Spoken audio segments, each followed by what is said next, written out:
Tātad, ir 12. nodaļa lūkšana. Un pagājušajā reizē mēs pabeidzām par Svēto garu. Ja, mēs runājam par Dievu Svēto garu, ka Dieva Svētais gars ir tas, kurš mums rada ticību, rada paļāvību uz Kristu, un bez Svētā gara mēs nespētu uz Kristu ne paļauties, ne ticēt. Svētais gars ko vēl darīja? Svētais gars bija tas, kas mūs kā cilvēkus ir uzrunājis, kopā sapulcinājis, un es teiktu, radījis šo kopu, ko sauc par baznīcu, jeb Kristu ķermeni. Ja? Tas bija tas, ko pagājušajā mēs runājām. Un svētais gars ir arī tas, kas mūsos rada šo paļāvību, ka mēs gribam pulcēties kopā, un mēs gribam lūgt kopā. Jo, ja svētais gars mums nedod šo gribu, mums nebūtu ne vēlēšanās uz Dievu paļauties, ne arī vēlēšanās būt kopā dievkalpojumos. Un tāpēc arī ir tā, ka cilvēki, kuri vai nenāk uz dievkalpojumiem, vai nelūdz Dievu, varbūt maz nav Dieva bērni. Tāpēc, ka Dieva bērni ilgojās pēc savu tēva un ilgojās būt tur, kur viņš var satikt vēl citus savus brāļus un māsas Kristu, un arī, ka viņi var būt kopā tieši Kristu, kurš ir augšām cēlies un klātesošs. Ja? Tā kā lūkšana ir tas brīdis, kad mēs esam kopā gan dievkalpojumā. Lūkšana ir arī tas brīdis, kad mēs esam individuāli, katrs savās mājās, savā ikdienā. Jo lūkšana ir tas brīdis, kad mēs esam Dieva Svētā gara vadīti uz paļāvību. Iesākot ar šo dienu, mēs esam iesākuši ar lūkšanu. Dodoties kaut kur ceļā, mēs iesākam ar lūkšanu. Vai piesēžoties pie maltītes, brokastis vai pusdienas, vai tāpatās kādu take-away paķerot un skrienot, pirms tam es tomēr saku paldies. Un tad es notiesāju to, ko es esmu varējis dabūt. Tā kā šī gadījumā tās ir tādas dzīves attiecības. Tas nav kaut kas mākslīgs, lūkšana nevajadzētu uzstārt arī kā kaut ko tādu samākslot vai kā. Un runājot par lūkšanu, vispirms ir labi, ja mēs tā saprotam, ka mēdz būt arī lūkšanas, kas nav kristīgas lūkšanas. Jo ir cilvēki, kur saka tā, es jau Dievam tur lūdzu, bet viņš man neklausīja, un es viņam tagad vairs neko nelūdzu. Es viņu esmu noraidījis kā tādu, kurš vispār nemaz nav. Ja? Tā var būt. Vai arī cilvēki ir teikuši, ko tad nav jau jēga īpaši lūgt, tā ir tikai tāda mana iedoma, vēl kaut kā vēl, par ko es tur sarunāšos. Ja? Cilvēks varbūt tikai izsaka savu vēlēšanos, bet patiesībā viņš netic tam, ka kāds viņu dzird. Ja? Tā arī kādreiz ir. Un tā nav kristīga lūkšana. Jo kristīga lūkšana ir vienmēr saruna starp divām personām. Nekristīga lūkšana, tā ir tikai tāda kaut kāda gaisā pamešana ar to domu, ka es varbūt nosaucu vārdā, ko tas īsti gribu. Ja? Bet par to mēs vēl runāsim. Tātad, viena no lietām, kas nav kristīga lūkšana nav mums dota, lai mēs kaut kā sevi garīgi masētu. Ja? Kadreiz, piemēram, austrumu reliģijās, piemēram, budismā, hinduismā, ir vairāk tā lūkšana ir vairāk kā tāda sevis masēšana garīgi, ja? kur lūkšana, kur meditācija ir vajadzīga, lai kā teikt, es tā kā būtu tāds garīgi vingrāks. Ja? Lūkšana tā nebūtu kristīgā izpratnē. Jo kristīgā izpratnē lūkšana ir attiecības. Tā nav vērsta tik daudz uz sevis kaut kādu uzlabošanu vai masāžu, bet tās ir attiecības. Jo kristīgās ticības pamatā vispār ir attiecības. Attiecības ar Dievu, pirmkārt Dievam jau pašam savā starpā, Dievs Tēvs, Dievs Dēls un Dievs Svētais Gars, tā ir kopība, kur viņi savā starpā kā personas ir miedarbībā. Ja? Un tāpat arī kristīgā ticībā ir šis fakts, ka Kristus, lai būtu ar mums kopā, viņš fiziski iemiesojās, fiziski nāk lai būtu ar mums šajā saskarsmē. Un pēc tam, kad Kristus ir atgriezies atpakaļ savā godībā, tiek sūtīts svētais gars, kas atkal ir ar mums kopā. Tad tā ir kopība, tās ir attiecības. Tad šī gadījumā mēs nesakām lūgšanu tikai tāpēc, ka mums vajag kaut kā sevi atkal pavienināt, tā kā mēs no rīta izstaipjamies vai kaut kā paskrienām, vakarā krosiņu vai riteni pabraukt, kā liekas, lai tā kā uzturēts vai formā. Pats par sevi aktivitātes dēļ to nevajag darīt. Es zinu, ka citi arī skaita kaut kādu rožkroni vai kaut kādus mehānismus kaut ko dara, darīšanas pēc bieži vien tas ir. Jo nav problēma laist caur pirkstiem rožkroni un te pašā laikā domāt par to, cik man tie kaimiņi stūba aiz sienas un kā viņi atkal trokšņo un kā viņi tur visā pilnīgi jebko domāt, jo tehniski, mehāniski tu to vari darīt, ja šo lūgšanu. Bet tu vari pilnīgi tam nepieslēgties pēc būtības. Tas ir kādreiz tāpatās, ka es varu lasīt grāmatu, patiesībā neko tur neizlasot. Ir kādreiz tā, es šķiru lapu pēc lapas, un beigās es esmu jau kāds 5 lapus izlasījis, it kā, kas vispār bija? Un tas šķir atpakaļ un sāc visu no sākuma, un tad ir tāds. Tās ir dažādas lietas, ja? Vai atkal, ir tādas lietas, kas nav. Un lūgšana arī nedrīkst padarīt par to, ka mēs vienkārši lūdzam un patiesībā darām tikai to darīšanas pēc. Ja? Tā ir tā viena nianse. Tā kā šī gadījumā lūgšana nav sevis kaut kāda masēšana vai vingrināšana. To mums vajadzētu tā paņemt. Lūgšana nav arī komandēšana. Ja? Mums toreiz liekas tā, ka ja tagad es esmu iedomājies, ka man to vajag, ka Dievam vienkārši ir pienākums man to dot. Vai ne? Mēs tā kaut kā saprotam to, ka bet tas ir pašsaprotam. Tā taču ir laba lieta, ko es tagad gribu prasīt. Mašīna, tā taču ir tik laba mašīna. Kur vēl labāka? Un man taču to vajag. Un tad cilvēks saka Dievam priekšā, ko tagad Dievam vajadzētu darīt. Dievs, tu tagad man iedod darbu tādu, lai es varētu dabūt kredītu tādu, un pēc tam, kad es dabūju kredītu, tad pēc 5 gadiem es varēšu nomaksāt šito mašīnu. Un mēs izstāstām viņam priekšā, kā tagad tev Dievs vajadzētu paklausīt, kā tev vajadzētu rīkoties. Ja? Tas būtu līdzīgi tāpat, kā mazais bērns varētu savam tētim vai savai mammai teikt priekšā, tu tagad atrodi tādu darbu, tu tagad nopelni tik daudz naudas, un tu man nopērci šitādu mantiņu. Ja? Tas būtu tā mazliet īpatnēji, ja mēs tā domātu, ka bērni varētu komandēt tos, kur tomēr dot viņiem autoritāti. Līdzīgi tas tāpatās, kā mums attiecībās ar Dievu. Mēs nekomandējam Dievu, jo mēs zinām un paļaujamies, ka viņš zina labāk.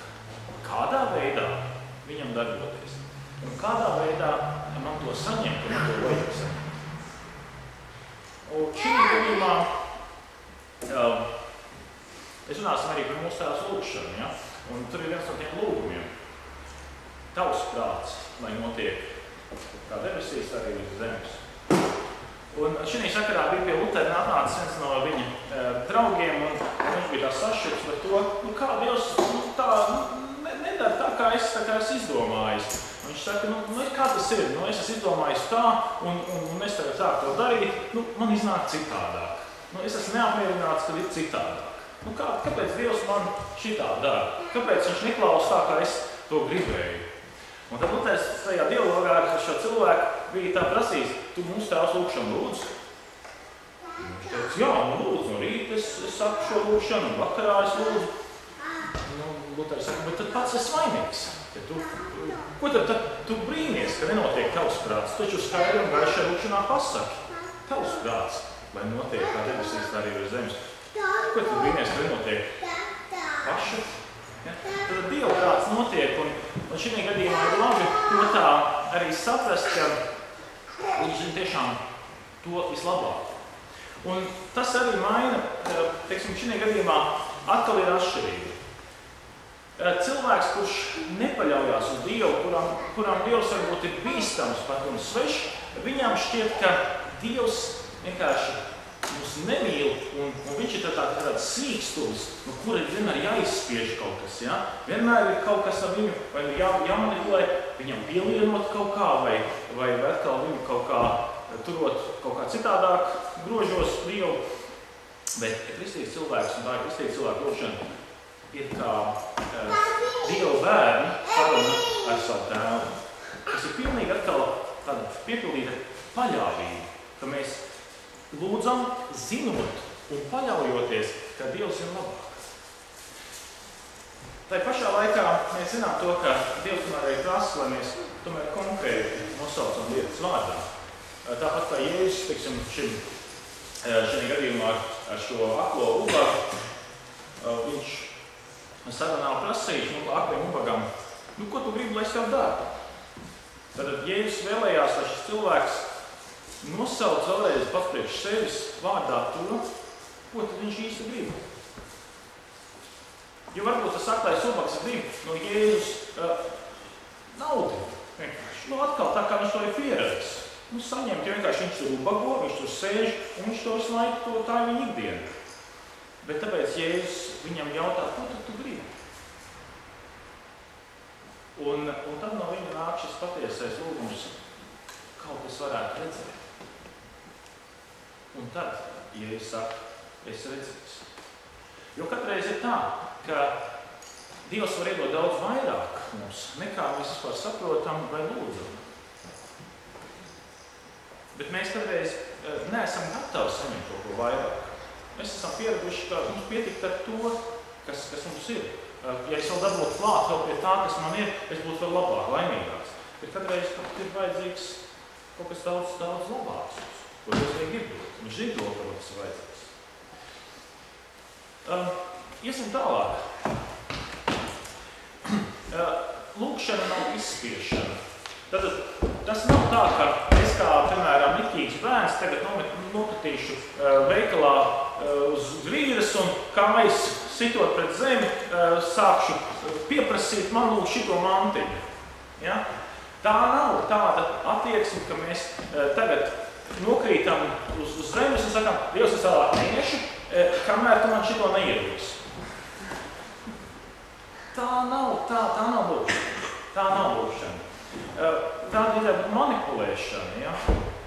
Un ja Dievs būtu tāds, kurš būtu manipulējams, tad varbūt mēs tā varētu izspiest no viņa. Vai atkal mēs varētu, kādreiz bērni mēdz manipulēt ar vecākiem. Viņi kļūst ļoti rātni, ļoti pieklājīgi, ļoti pat izstapīgi un visādā ziņā tādi ļoti, ļoti kārtīgi. Lai tikai dabūtu to, ka vecāki viņiem nopērk to biļeteni. Vai vēl kaut ko, ja? Viņi ir gatavi pat kļūt pacietīgi, lai tikai dabūtu to, ko viņi grib. Respektīvi, viņi patiesībā tēlo, lai it kā šo savu labo darbu nopelnītu. To, ka patiesībā vecāki jutīsies, tā kā tu jau tāds klausīgs un esi, labi, mēs tam nopirksim to biļeteni. Tad patiesībā ir mēģinājums caur šo savu uzvedību ietekmēt otru cilvēku. Tas jau arī kādreiz ir arī, tas ir arī pieaugušo attiecībās, bet pie bērniem to redzēja tā daudz neviltotāk. Viņi ir manipulatori daudz tiešākā veidā. Tālāk, ja mēs skatāmies, lūkšana nav buramvārda. Ja? Tāpēc, kādreiz mēs to domājam tā. Noskaiti pantiņu, dabū mantiņu. Ja? Tā kā čiki briki, ja, un piepiež daķītis no cepures ārā. Ja? Vai vēl kaut kā. Kādreiz mēs tā domājam, ka es tā kā kaut ko pasaku un uzreiz man nokrīt. Ja? Lūkšana nav buramvārda. Lūkšana nav, kā kādreiz cilvēki mēdz sacīt, lūkšanas vārdiem ir spēks. Ja? Lūkšanas vārdiem ir spēks. Pašiem vārdiem lūkšanai nav spēks. Spēks ir personai, kuru mēs lūdzam. ar kuru mēs sarunājamies. Un tā ir atšķirība. Jo ne jau mani vārdi, ko es izsaku lūkšanās, ir tas, kas kaut ko pārmaina, bet persona, ar kuru es sarunājos par to situāciju, vai par to cilvēku, vai pats par sevi, ir tas, kas maina šo cilvēku, maina šo situāciju un galu galā izdara brīnumu. Persona izdara, Dievs izdara brīnumu. Nevis šie mūsu vārdi. Ja? Tā ir ļoti arī tāda svarīga lieta, ka mēs to mēs tā saprotam.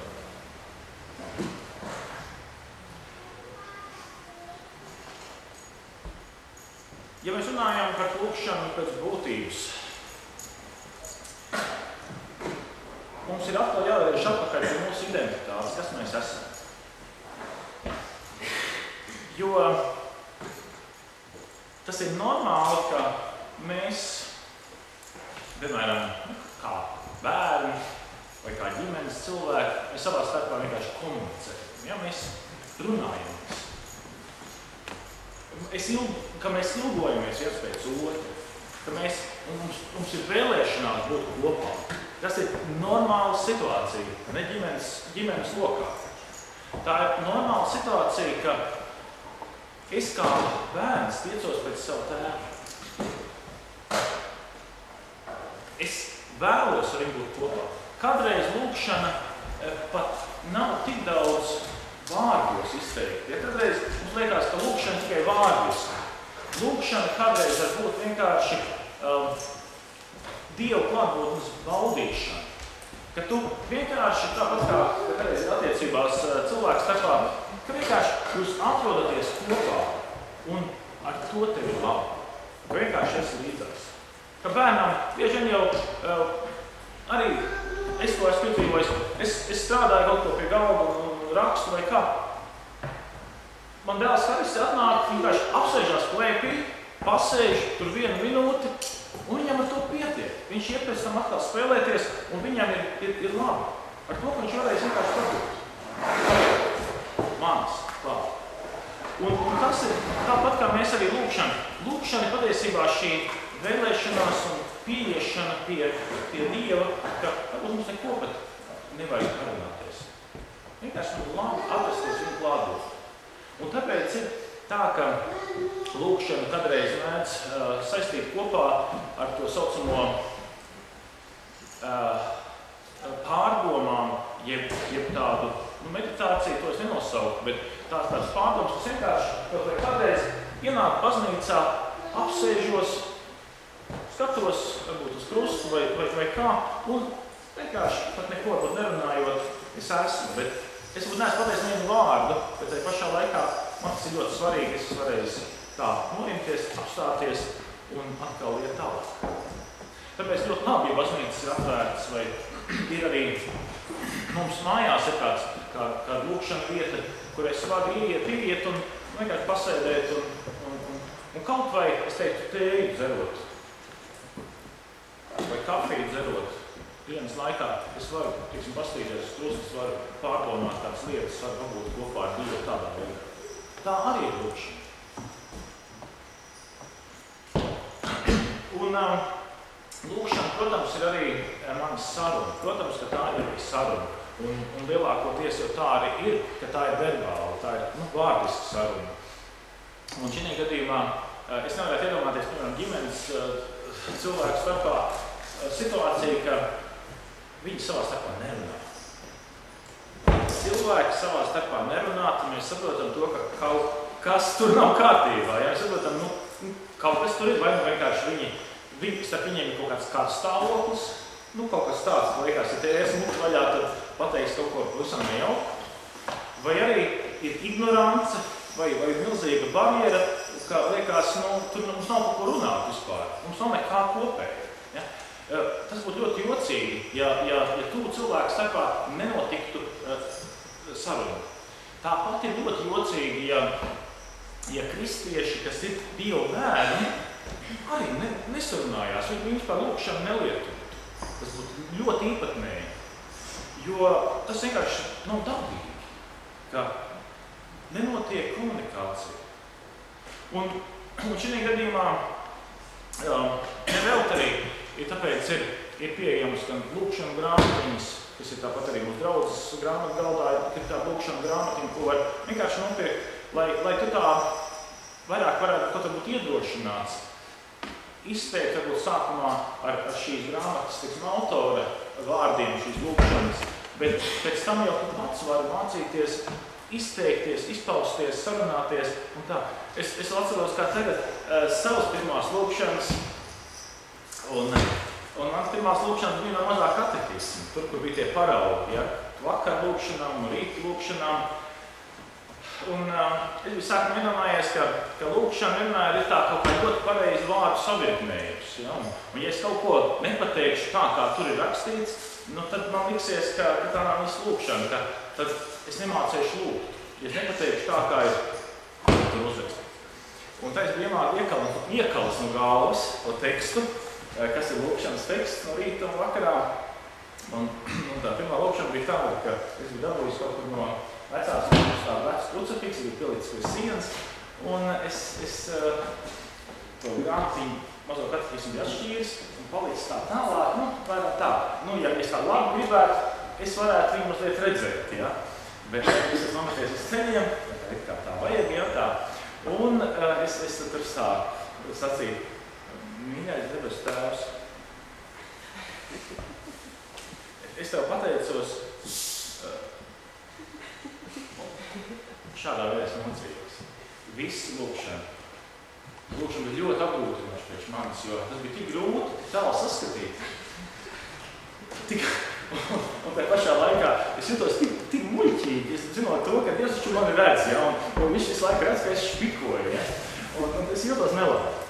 Bet patiesībā jau Dievam būtu pilnīgi prieks par to, ka es būtu ņēmis toties šo pašu lūkšanu, es būtu lasījis, bet lasot, es tiešām pie katra šī vārda, es viņu izsaku ar jēgu un ar nozīmi un ar sirdi, jo nav jau vajadzīgs pareizs vārdu virknējums, ir vajadzīga attieksme pareizi. Tas gan vajadzīgs.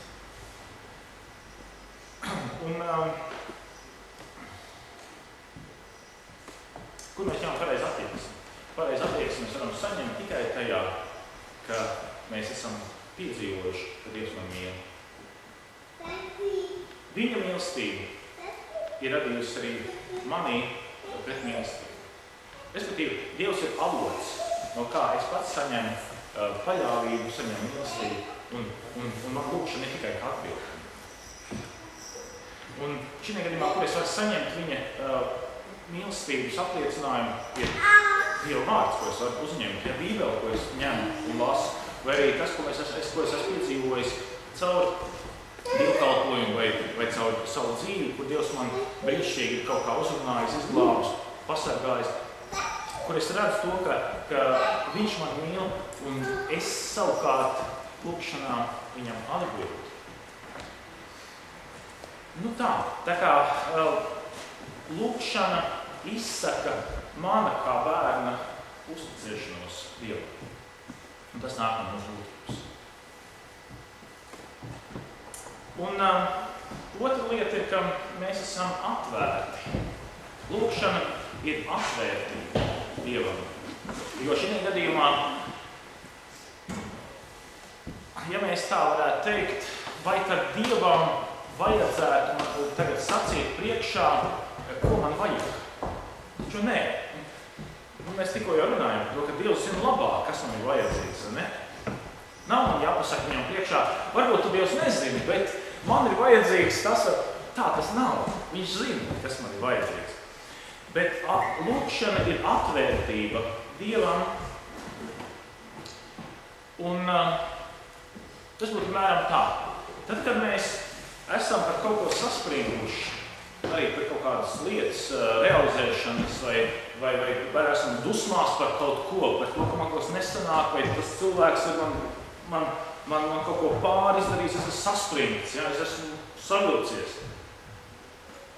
Lūkšana ir stāvoklis, ka es esmu paļāvība, es saku, Dievs, es to dodu tev, ņem.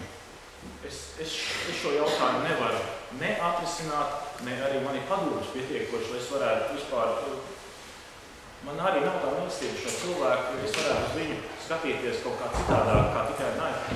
Dievs tevis to uztic, tevis to dod.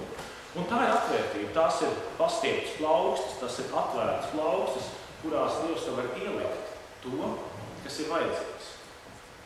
Vai nu sakārtotas attiecības ar kādu cilvēku, pret ko man nav nekādas labas attiecības šobrīd, vai nu padoms un risinājums kādam manas dzīves, tiksim, pagrieziena punktam, kad man es izvēles priekšā, vai es esmu kādā strupceļā, manuprāt, nonācis. Tad tā ir atvērtība. Lūkšana ir atvērtība, un es saku, Dievs, tu zini, tevis uzticas. Dod arī man saprast un man rīkoties tā.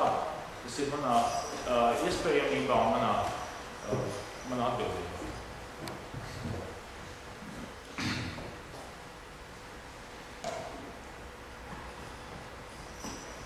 Lūkšana pēc savas būtības ir arī iešana prom no sevis, no savu egocentris. Lūkšana ir tas, ka lūkšanā es pasaku, Dievs, es nevēlos pats būt savs Dievs. Es nevēlos, ka es esmu galējā autoritāte, kas visiem pateiks priekšā, kā ir jārīkojās. Es, Dievs, mīlu tavu gribu, un es vēlos, lai notiek tavs prāts. Jo kādreiz lūkšana, kā es arī to teiktu par tādām sliktu izpausmi, kā ir lūkšana,